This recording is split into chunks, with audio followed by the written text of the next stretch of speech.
રામ મંદિરમાં શ્રદ્ધાળુઓ જ્યારે દાન પેટીમાં પૈસા નાખે છે ત્યારે તે માત્ર નાણાં નથી નાખતા, તેઓ પોતાનો વિશ્વાસ નાખે છે, તેમની આસ્થા નાખે છે, તેઓ ભગવાનના ચરણોમાં પોતાની શ્રદ્ધાને સમર્પિત કરતા હોય છે।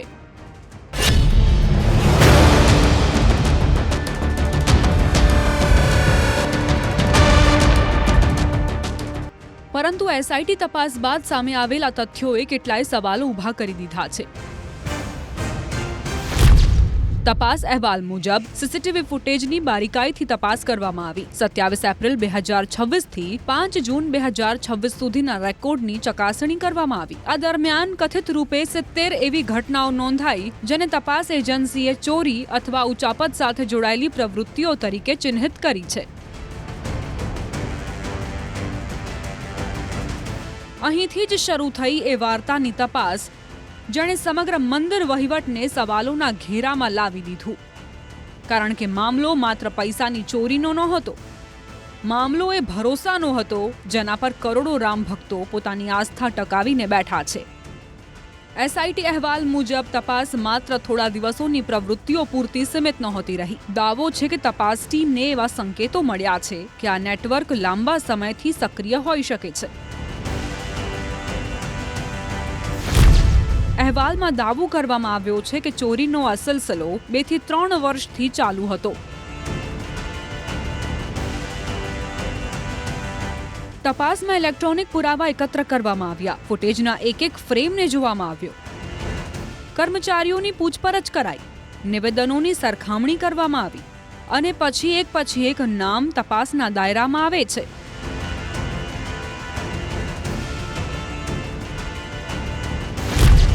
આખરે 8 લોકોને આરોપી બનાવવામાં આવ્યા, જેમાં ડ્રાઈવરથી લઈને દાન ગણતરીની પ્રક્રિયા સાથે જોડાયેલા લોકો સામેલ હતા। એફઆઈઆરમાં જે 8 લોકોના નામ છે તેમાં ટીનુ યાદવ, અનુકલ્પ મિશ્રા, સુભાષ શ્રીવાસ્તવ, મનીષ યાદવ, લવકુશ મિશ્રા, અવિનાશ શુક્લા, કરુણેશ પાંડે અને રમાશંકર મિશ્રા સામેલ છે। તપાસ એજન્સીઓનું માનવું છે કે કથિત રૂપે આ કોઈ એકલી અટૂલી ઘટના નથી, પરંતુ એક સંગઠિત સિસ્ટમનો ભાગ હતો। આ જ કારણ છે કે આ મામલાને સામાન્ય ચોરી કરતા ક્યાંય વધુ ગંભીર માનવામાં આવી રહ્યો છે। अयोध्या के बारे में जो कद पे समाचार मिल रहे थे, हमने कहा था एसआईटी गठित की गई है। एसआईटी की रिपोर्ट आने के साथ ही हमारी कार्रवाई भी प्रारंभ हो जाएगी और आपने देखा होगा एसआईटी की रिपोर्ट आई, तुरंत कार्रवाई प्रारंभ हो गई। और मैं आश्वस्त करता हूं, जो मैंने कहा था दूध का दूध और पानी का पानी हम करके रहेंगे। जन आस्था के साथ खिलवाड़ स्वीकार्य नहीं।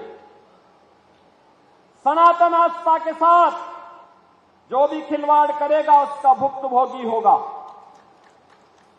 किसी को छूट नहीं दी जा सकती। एसआईटी अहवालમાં ટીનુ યાદવ અને સુભાષ શ્રીવાસ્તવની ભૂમિકાને વિશેષ રૂપે મહત્વની ગણવામાં આવી રહી છે। સૂત્રોના જણાવ્યા અનુસાર પૂછપરછમાં કથિત રૂપે કેટલીક મહત્વની માહિતી સામે આવી છે।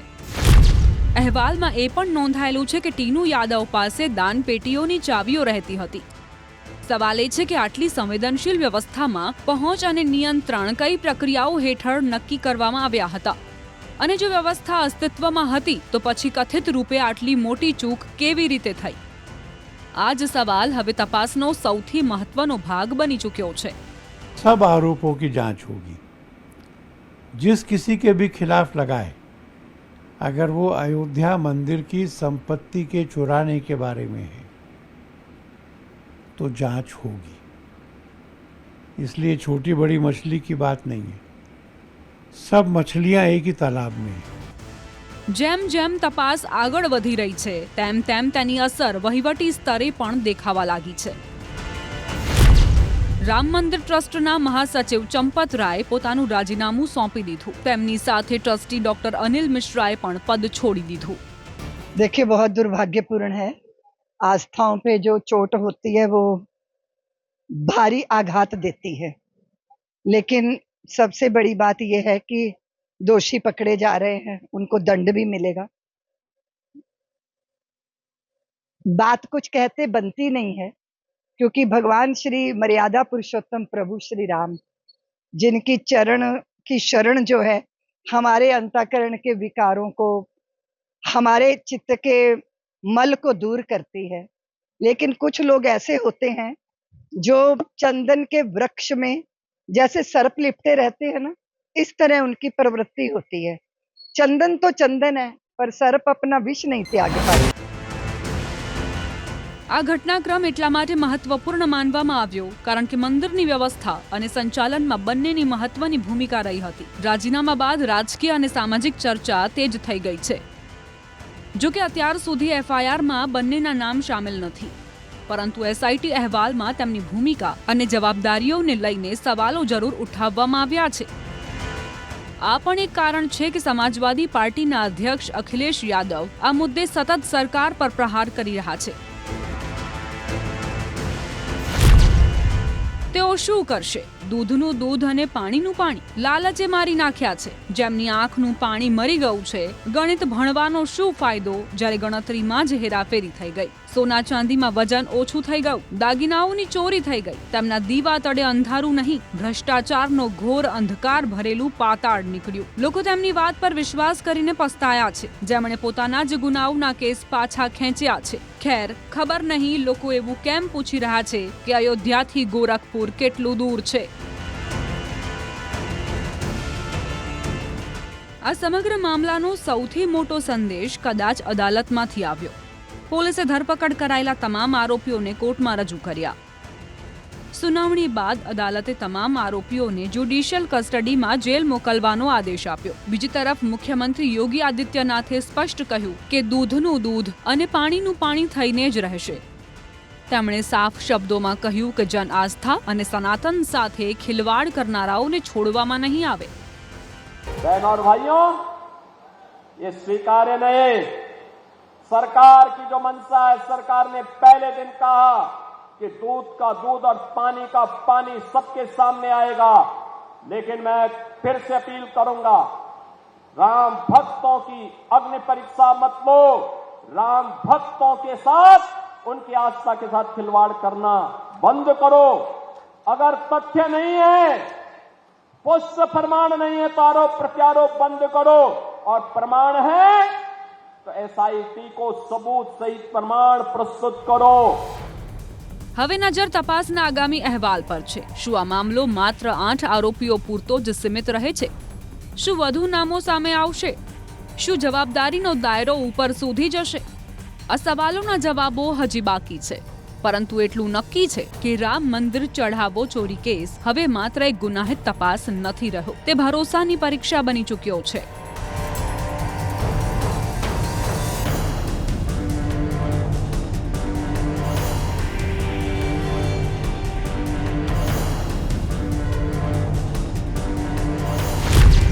કેવી રીતે ગાયબ થતી રહી નોટોની થપ્પીઓ? કયા મોરચે થઈ સૌથી મોટી ચૂક?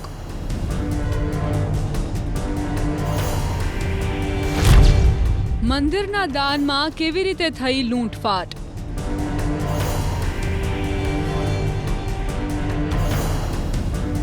કલ્પના કરો, એક શ્રદ્ધાળુ મંદિરે આવે છે. તે દાન પેટીમાં 100 રૂપિયા નાખે છે, કોઈ 1000 રૂપિયા નાખે છે, કોઈ પોતાની મનોકામના પૂર્ણ થવા પર લાખોનો ચડાવો ચઢાવે છે. દિવસભરમાં દાન પેટીઓ ભરાઈ જાય છે. આ પછી શરૂ થાય છે ગણતરીની પ્રક્રિયા. દાન પેટીઓ નક્કી કરેલી જગ્યાએ લાવવામાં આવે છે, હુંડીઓ ખોલવામાં આવે છે, નોટો બહાર કાઢવામાં આવે છે, પછી નોટોનું વર્ગીકરણ થાય છે, થપ્પીઓ તૈયાર થાય છે. આ પછી બેંકમાં જમા કરાવવાની પ્રક્રિયા શરૂ થાય છે. આ એ જ તબક્કો છે જ્યાં સૌથી વધુ લોકોની અવરજવર રહે છે. આ એ જ જગ્યા છે જ્યાં રોકડ સીધી હાથોમાં હોય છે. એસઆઈટીનું માનવું છે કે કથિત રૂપે આ જ પ્રક્રિયાની નબળાઈઓનો ફાયદો ઉઠાવવામાં આવ્યો. એટલે કે ચોરી દાનપેટીમાં નહોતી થઈ, પરંતુ ત્યાં થઈ જ્યાં દાનપેટીના પૈસા ગણવામાં અને સંભાળવામાં આવી રહ્યા હતા. તપાસમાં સામે આવ્યું છે કે ગણતરી ખંડમાં કામ કરનારા કેટલાક લોકો પાસે વિશેષ પહોંચ હતી.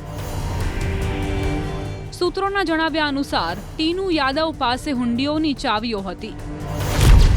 હવે સવાલ એ નથી કે ચાવી કોની પાસે હતી, સવાલ એ છે કે એ ચાવી પર દેખરેખ કોની હતી.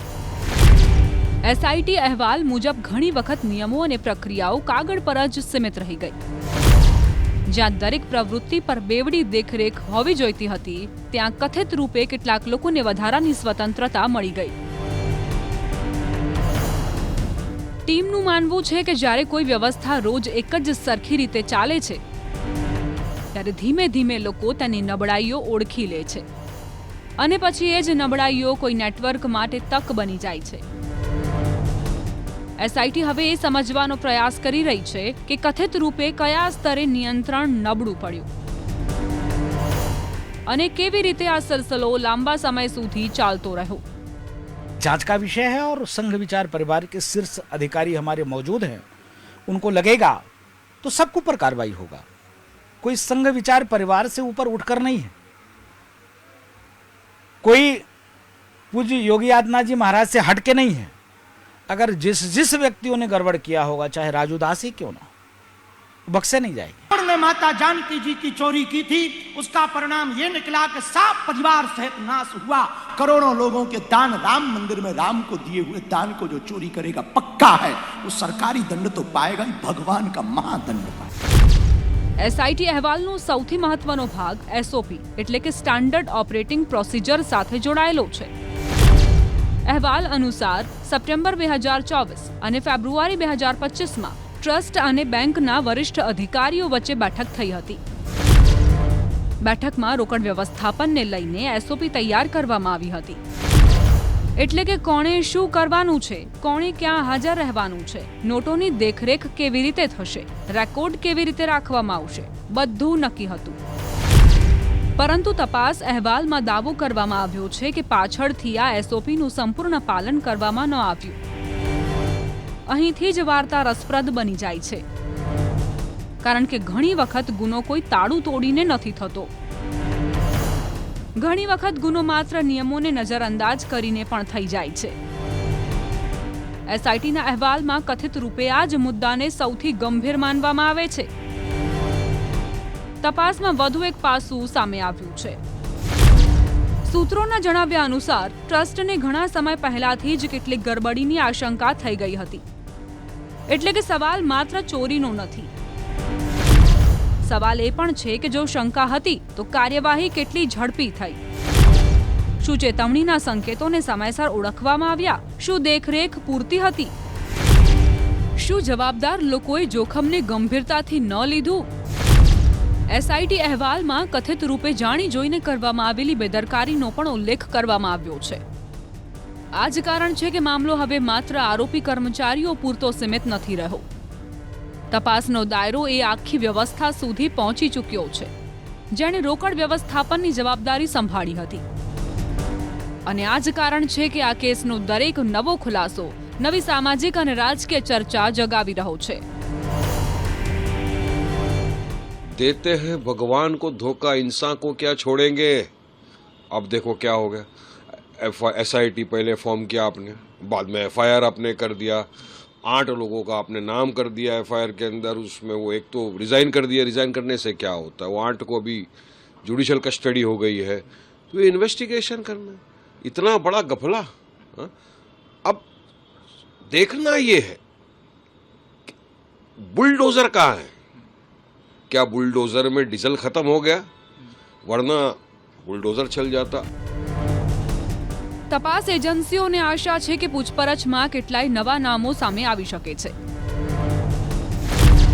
સૂત્રોના જણાવ્યા અનુસાર શંકાની સોય હવે બેંક કર્મચારીઓ તરફ પણ ફરી રહી છે. માર્ચ 2025થી યાત્રી સુવિધા કેન્દ્રની ઉપર દાનપાત્રની ગણતરી થતી હતી. અહીં એસબીઆઈના 6 કર્મચારીઓની દેખરેખ હેઠળ કાઉન્ટિંગ થતું હતું. એક ખાનગી સંસ્થાના 24 કર્મચારીઓ નોટોના બંડલ તૈયાર કરતા હતા, જ્યારે રામ મંદિર ટ્રસ્ટના 12 કર્મચારીઓ આ બંડલોને બેંક કર્મચારીઓના બોક્સમાં રાખતા હતા. તપાસમાં સામે આવ્યું છે કે આ પ્રક્રિયા દરમિયાન કથિત રૂપે સીસીટીવી કેમેરાની નજરોથી બચીને ગેરરીતિને અંજામ આપવામાં આવતો હતો. માહિતી મુજબ ખેલ માત્ર કાઉન્ટિંગ રૂમ પૂરતો સીમિત નહોતો. સૂત્રોનો દાવો છે કે 5 લાખના બંડલની જગ્યાએ ઘણી વખત માત્ર 12 બંડલ રાખવામાં આવતા હતા અને સૌથી વધુ હેરાફેરી મોટી નોટોમાં થતી હતી. આરોપ છે કે બેંક પહોંચ્યા પછી લેઝર એન્ટ્રી અને મિલાન દરમિયાન રકમમાં ફેરબદલ કરીને બાકીની રકમની વહેંચણી કરવામાં આવતી હતી. તપાસ એજન્સીઓને આશરે 20 બેંક કર્મચારીઓની ભૂમિકા પર પણ શંકા છે. પોલીસ અત્યાર સુધી આરોપીઓ પાસેથી 79,85,000 રિકવર કરી ચૂકી છે. અવિનાશ શુક્લા પાસેથી આશરે 20 લાખ, મનીષ યાદવ પાસેથી 2 લાખ રૂપિયા રોકડા મળ્યા છે. ત્યાં જ અનુકલ્પ મિશ્રા પાસેથી 15 લાખથી વધુની રોકડ મળી છે અને તેના પર ઉચાપતની રકમથી અયોધ્યામાં આશરે 70 લાખનું મકાન અને વતનના ગામમાં ફાર્મ હાઉસ બનાવવાનો આરોપ છે. રામલલાના ચરણોમાં ચઢાવવામાં આવેલો એક રૂપિયો માત્ર નાણું નથી, કરોડો શ્રદ્ધાળુઓનો વિશ્વાસ છે. હવે તપાસ એ વિશ્વાસ પર થયેલા પ્રહારનું સત્ય શોધી રહી છે. સવાલ માત્ર ચોરીનો નથી, સવાલ જવાબદારીનો છે અને જવાબ ન મળે ત્યાં સુધી મર્યાદા પુરુષોત્તમ પ્રભુ શ્રી રામની ધરતી અયોધ્યાથી ઉઠેલા સવાલો પૂરા દેશમાં ગુંજતા રહેશે.